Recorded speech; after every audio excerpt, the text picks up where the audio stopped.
щастие. Необходимо е пред мен, като длъжностно лице и пред вашите свидетели, да заявите устно и писмено вашето желание да сключите на граждански брак. Но преди да пристъпим към този важен момент, позволете ми да ви напомня, че съгласно изискванията на Семейния кодекс в Република България, отношенията между съпрузите се изграждат на основата на взаимно уважение, общи грижи за семейството, разбирателство и вярност.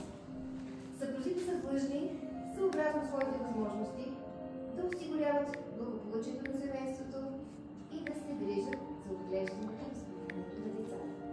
Знайки всичко това, вие, уважаеми Данаил Любенов Цветанов, приемате ли за своя законна съпруга Венера Накова и обещавате ли да я обичате, да я уважавате и да й бъдете верен до последния си час? Да. А вие, уважаема Венера Накова, приемате ли за своя законен съпруг Данаил Любенов Цветанов и обещавате ли да го обичате, да го подкрепяте и да му бъдете вярни до последния си час? Елате тук, ако искате да снимате. Знаете на вашето съгласие е съставен акт за граждански брак номер 1 от 24 януари 2026 година. Моля за вашите подписи, тук сте вие.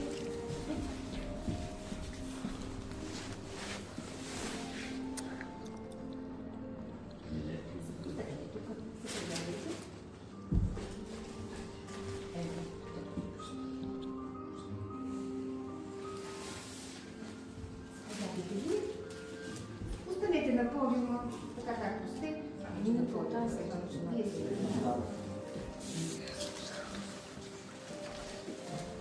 Вие елат на тази страна. Другия си.